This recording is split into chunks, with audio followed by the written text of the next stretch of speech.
अस्सलाम वालेकुम जी, welcome back to my channel. तो आज मैं आपके साथ एक डिज़ाइनर इंस्पायर्ड आउटफिट शेयर करने वाली हूँ। नो डाउट बहुत प्यारी है और इसका पैटर्न भी बहुत ही प्यारा और एलिगेंट है, लेकिन जो इस पे काम हुआ है उसे हम अपनी ज़ुबान में यहाँ कहते हैं मुकेश वर्क, यानी ये हीट प्रेस स्टोन्स हैं। तो इन स्टोन्स को फैब्रिक पे रखकर ऊपर से हीट प्रेस किया जाता था, जिससे कि ये कपड़े पे अच्छे से चिपक जाते थे। बट ये काफ़ी देर से आउट ऑफ फैशन रहे हैं, लेकिन अब ये वापस से ट्रेंड में आ रहे हैं। बट अब इस तरह से ये डाइज बनते हैं, बोर्ड्स आप कह लें, इनके थ्रू अब इन स्टोन से डिजाइन और पैटर्न्स रेडी किए जाते हैं और फिर इन्हें मशीन से या इस तरह से फैब्रिक पे लगाया जाता है। तो मैं ये वाले स्टोन्स और ये डाइज काफी देर से मैं सर्च कर रही थी कि मुझे ऑनलाइन ही मिल जाए, बाजार में मुझे जाकर ढूंढना ना पड़े। तो एक पेज मुझे ऑनलाइन मिला था, वहां से डाइज भी मिल रहे थे और ये स्टोन्स के पैकेट्स भी, लेकिन मैं नाम नहीं लूंगी, पर वो मुझे एक पैकेट स्टोन्स का 6,500 का बता रहे थे, विच इज इनसेन। बट फिर जहाँ से मैं पहले जिस शॉप से मटेरियल बाय किया करती थी, उस शॉप से मैंने पता किया तो वहाँ से 30 या 35 का एक तोला मिल रहे थे वो वाले स्टोन्स। लेकिन फिर अगेन वो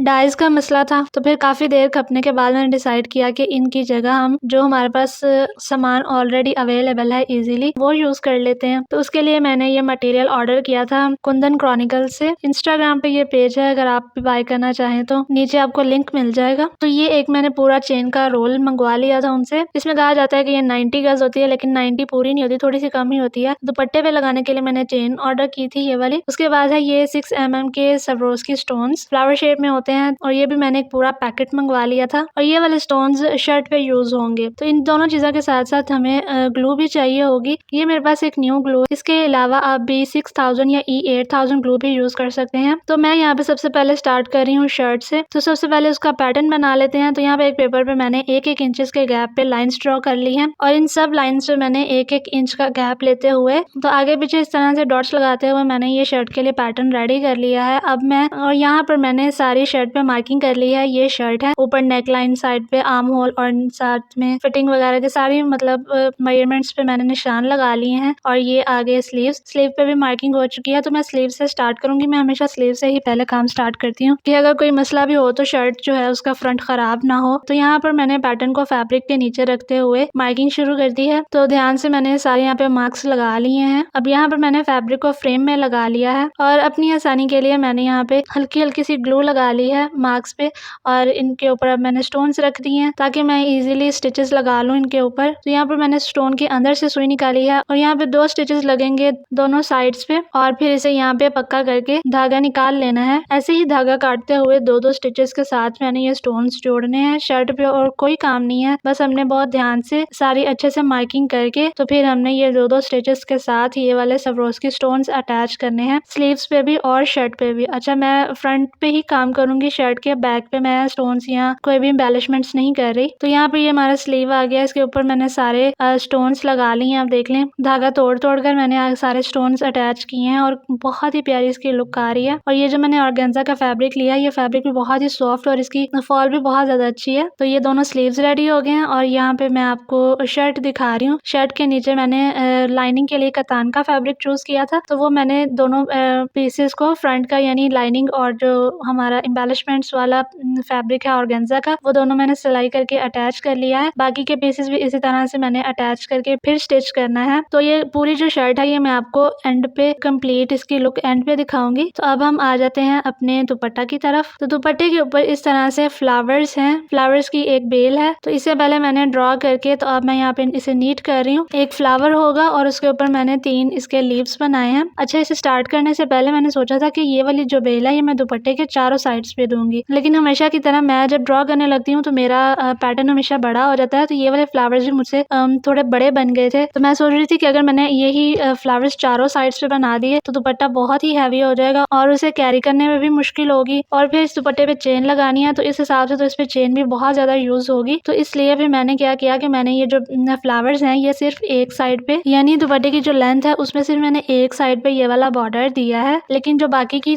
3 साइड्स हैं उसके लिए मैंने ये अपना, अगर आपको याद हो तो मैंने व्हाइट मिरर वर्क में एक गरारा आउटफिट आपके साथ शेयर की थी, उसके दुपट्टे का मेरे पास ये वाला पैटर्न पड़ा हुआ था। तो इसके नीचे जो मैंने स्कैलप्स ड्रॉ किए हुए हैं तो वो मैं इस दुपट्टे पे स्कैलप्स ट्रेस कर लूंगी। तो ये वाले जो स्कैलप्स हैं, बाकी दुपट्टे की जो 3 साइड्स रह गई हैं उस पे सारे पे मैंने ये वाले स्कैलप्स देने हैं। तो यहाँ पे मैंने सारी की सारी ट्रेसिंग कर कर ली है अपने दुपट्टे पे। तो अब मैंने इसे भी फ्रेम पे लगा लिया है। तो यहाँ पर मैं अब चेन लगाना स्टार्ट करूंगी। तो उससे मैं यहाँ पर ये ग्लू ले रही हूँ और ग्लू से मैं जो फ्लावर्स की पेटल्स हैं उस पे मैं ग्लू से आउटलाइन दे रही हूँ। इससे क्या होगा कि मेरे लिए ही आसानी है। मैं पहले इस तरह से सारी चेन अटैच कर लूंगी ग्लू के साथ और फिर बाद में इजीली इनके ऊपर स्टिचेस लगाती जाऊंगी। वरना फिर चेन को संभालना और साथ साथ स्टिचेस देना और शेप का ख्याल रखना ये थोड़ा सा मुश्किल हो जाता है। ये जितना भी हमारा पैटर्न है उसके ऊपर पहले ग्लू लगाकर फिर उसके ऊपर चेन अटैच करती जाऊंगी। तो ऐसे ही ग्लू से लगाकर पहले मैंने ये सारी चेन अटैच कर ली है और ये हमारा फ्लावर ऐसे बन गया है। तो अब मैंने सुई धागा लिया है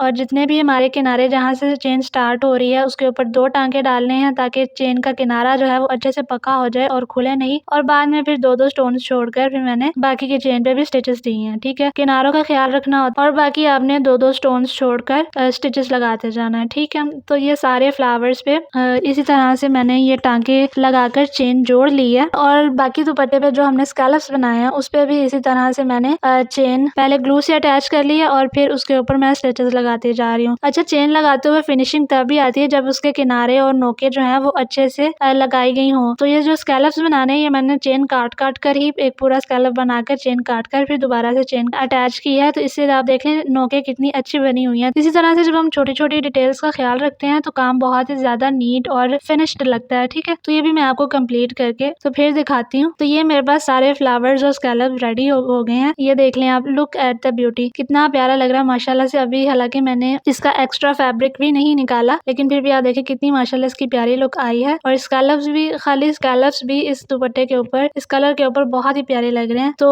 उसके साथ भी मैंने चेन वर्क ही कर लिया था सिल्वर कलर के तिल्ले से और इतने से ही ये काफी अच्छा फिनिश्ड लुक दे रहा है। तो अब एक काम वो ये कि मुझे इसका जो एक्स्ट्रा फैब्रिक है वो निकाल लेना है। तो यहाँ पे मैंने सोल्डरिंग आयरन लिया है, इसे काविया कहते हैं, ये किसी भी हार्डवेयर की शॉप से मिल जाता है। तो इसे हीट अप कर लेना है जब ये कपड़ा काटने लगे। तो अब इसे ये फ्लावर्स या जितनी भी हमने तिल्ले की जो आउटलाइन दी है उसके साथ रखते हुए मैंने ये सारा जो एक्स्ट्रा फैब्रिक है वो निकाल देना है। तो इसकी भी मैं आपको फिनिश्ड लुक एंड पे ही दिखाऊंगी। तो अब शर्ट भी बन गई है, दुपट्टा भी बन गया, लेकिन इसके साथ साथ मैं एक पाउच भी बनाना चाह रही थी इसके साथ ही मैचिंग में। तो ये यहाँ पर मैंने एक स्कैलप शेप तो ये मैंने ड्रॉ कर लिया। पहले मैंने बड़ा ड्रॉ कर लिया था, फिर मैंने कहा नहीं बैग बड़ा सा हो जाएगा, तो फिर मैंने छोटा कर लिया इसको। तो अब मैंने फ्रेम पे कपड़ा लगा लिया और इसको मैं उल्टा रखकर तो अब इसके ऊपर ट्रेसिंग कर रही हूँ। वैसे मैं ट्रेसिंग पहले करती हूँ और फ्रेम बाद में लगाती हूँ, लेकिन इसकी शेप कुछ इस तरह की है तो मैंने सोचा कि इसे फ्रेम पे लगाकर ही ट्रेसिंग की जाए। तो यहाँ पे मैंने ट्रेसिंग इसकी कर ली है और अब इसके ऊपर अपना हैंडवर्क स्टार्ट करते हैं। तो मैंने चेन ली है यहाँ पे। ठीक है, तो चेन को मैं इन स्कैलप्स की शेप में अटैच कर रही हूँ पहले ग्लू के साथ। तो क्योंकि इन स्कैलप्स का साइज बिल्कुल सेम था तो पहले मैंने एक स्कैलप अटैच करके तो मैंने गिन लिए थे कि एक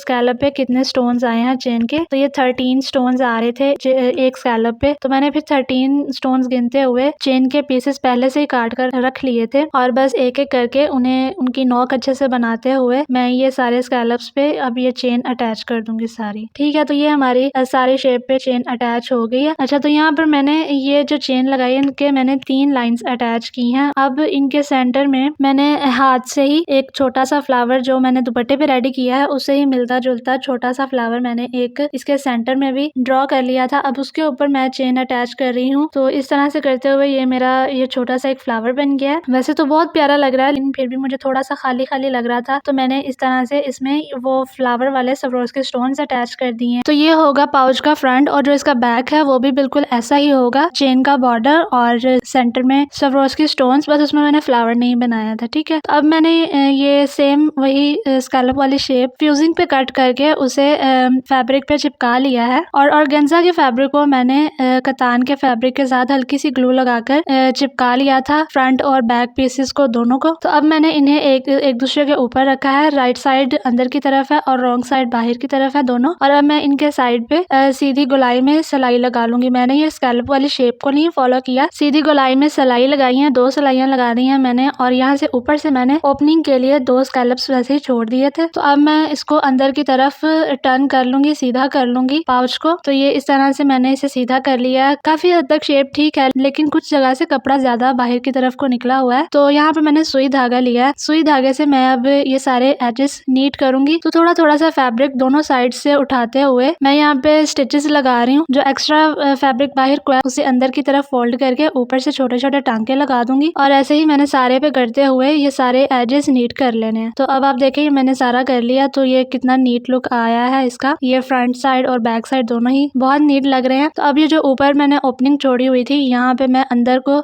ये फैब्रिक अंदर को करके तो यहाँ पे भी हेमिंग कर लूंगी, तरपाई कर लूंगी। और साथ में मैं यहाँ पे बटन्स लगाऊंगी ये वाले। और आप देख लें बहुत नीट रेडी हुआ है ये वाला मेरा पाउच। एज कम्पेयर टू जो मैंने हार्ट शेप वाला बैग बनाया था उस पर तो बहुत ही टाइम लग गया था, लेकिन ये बहुत आराम से इजीली बन गया था मेरा। तो अब ये पाउच तो रेडी हो गया है, इसकी बॉडी रेडी हो गया। तो अब इसका हैंडल बनाना है। तो उसके लिए मैंने ये एक नीडल में 45 स्मॉल पर्ल्स लिए हैं। और इसी तरह से करते हुए मैंने 5 डिफरेंट नीडल्स में ये 45 पर्ल्स की लड़ियां दी हैं। ठीक है, तो ये 5 लड़ियां हो गई हैं। तो अब मैंने यहाँ पर ये पर्ल्स लिए हैं, 10 mm के ये पर्ल्स हैं। तो अब इन 5 नीडल्स में से मैंने ये पर्ल्स गुजार दिए हैं। 10 पर्ल्स मैंने यहाँ पर लिए हैं। अब इन 5 नीडल्स में अगेन मैं 45 पर्ल्स करते हुए 5 लड़ियां फिर बना दूंगी। ठीक है, तो ये इस तरह से मैंने पर्ल्स लेके और साथ में पक्का कर दिया। दोनों साइड्स पे अच्छे से पक्का कर दिया था मैंने। और आप देखिए कितना प्यारा मेरा पाउच रेडी हुआ है। और ज्यादा मुझे अच्छा इसलिए लग रहा था क्योंकि ये बहुत ही इजीली बन गया था। तो ठीक है, मैं आपको शर्ट और दुपट्टा भी दिखाती हूँ। तो ये पहले आ गया हमारा दुपट्टा। मुझे तारीफ करना आ नहीं रहा जितना ये माशाल्लाह से प्यारा बना है। आपके सामने ही है। एक तो कलर इतना प्यारा है, ऊपर से ऑर्गेन्जा का फैब्रिक भी बहुत ही अच्छा आ गया था। और इसके ऊपर जो काम है, इसका पैटर्न है, माशाल्लाह से सब कुछ बहुत ही प्यारा बना रही है इस दुपट्टे को। और ये देखें ये चेन, ये मैंने अभी सिर्फ एक साइड पे ही ये फ्लावर की बेल बनाई है और मेरी आधी चेन इसमें यूज हो गई है। तो अंदाजन और बाकी के दुपट्टे पे मैंने सिर्फ एक लाइन ही दी है चेन की। और आप देख लीजिए कितनी ज्यादा ये यूज हो चुकी है। तो अब मैं आपको अंदाजे से बता सकती हूँ कि ये इस दुपट्टे पे 40 से 45 गज चेन यूज हुई है आराम से। तो अच्छा किया मैंने सिर्फ एक ही साइड पे ये बेल रखी है दुपट्टे की। और बाकी की जो चेन बच गई है इससे इंशाल्लाह कोई और अच्छा सा आउटफिट बनाएंगे। तो अब मैं आपको दिखा देती हूँ इसकी शर्ट। तो ये लीजिए ये हमारी आ गई है शर्ट, सवरोज की स्टोन्स के साथ, हैवीली एम्बेलिश्ड। सिंपल सा काम है, सिंपल सी हैंड एम्बेलिशमेंट्स है, लेकिन बहुत ही ग्रेसफुल लुक दे रहा है। ये जो स्टोन्स है इन्हें अटैच करना मुश्किल नहीं है, बस टाइम ही लगेगा ना। और जो पूरा पैकेट था हमारा स्टोन्स का उसमें से सिर्फ ये वाले स्टोन्स बचे हैं। ये मुश्किल से 1-2 तोला होंगे। पूरा का पूरा पैकेट यूज हो गया है सवरोज के स्टोन्स का पूरी शर्ट पे। तो अगर आप भी इस तरह की शर्ट बनवाने वाले हैं या बनाने वाले हैं तो एक पैकेट आप भी चुप करके ले ले, लग जाएंगे सारे स्टोन्स। ठीक है, और तो इसके साथ मैंने प्लेन ट्राउजर बनाया स्ट्रेट पैंट्स में। और जो इसके साथ बन गया ना ये वाला पाउच, ये तो चेरी ऑन द टॉप है। तो ये लीजिए ये हमारी आउटफिट की कंप्लीट लुक। मैं जितने अच्छे से दिखा सकती थी आपको मैं दिखा रही हूँ। अच्छी खासी एक लग्जरी आउटफिट रेडी हो गई है मेरी। तीनों पीसेस यानी शर्ट, दुपट्टा और पाउच तीनों ही एक से बढ़कर एक बने हैं। और आपने भी मुझे कमेंट्स में बताना है कि ये कितना प्यारा बना है। और लास्टली एक चीज, मैं अक्सर कमेंट्स देखती हूँ कि आप स्टिचिंग भी शेयर किया करें, स्टिचिंग दिखाया करें। तो एक चीज ये कि मैं स्टिचिंग में इतना अच्छे ही नहीं हूँ, मुझे इतना अच्छे से आता ही नहीं है। तो इस तरह के जो ड्रेसेस होते हैं वो मैं किसी और से सिलवाती हूँ। ठीक है, और दूसरा ये कि मेरा जो चैनल है, जो मेरी नीश है वो हैंड एम्बेलिशमेंट्स पे है, हैंड एम्ब्रॉयडरी पे है। यानी मेरा ज्यादातर जो फोकस होता है वो ड्रेस की स्टिचिंग की बजाय हैंड एम्बेलिशमेंट्स पे होता है। यानी आपने पैटर्न कैसे बनाना है, एम्ब्रॉयडरी कैसे करनी है, जो चीजें हैं इन्हें कैसे अटैच करना है। ठीक है, और तीसरी चीज ये है कि मैं अगर किसी तरह से स्टिचिंग दिखाऊं भी आपको तो वो वीडियो बहुत लंबी हो जाती है। और पर्सनली मुझे लंबी वीडियो से अजीब सी चिढ़ है। मेरी कोशिश होती है कि जितनी टू द पॉइंट बात जरूरी है मैं सिर्फ उतना ही दिखाऊं, उतना ही बताऊं, ताकि वीडियो मेरी बेजा लंबी ना हो। And thank you for watching and Allah Hafiz. Comments करना मत भूलिएगा।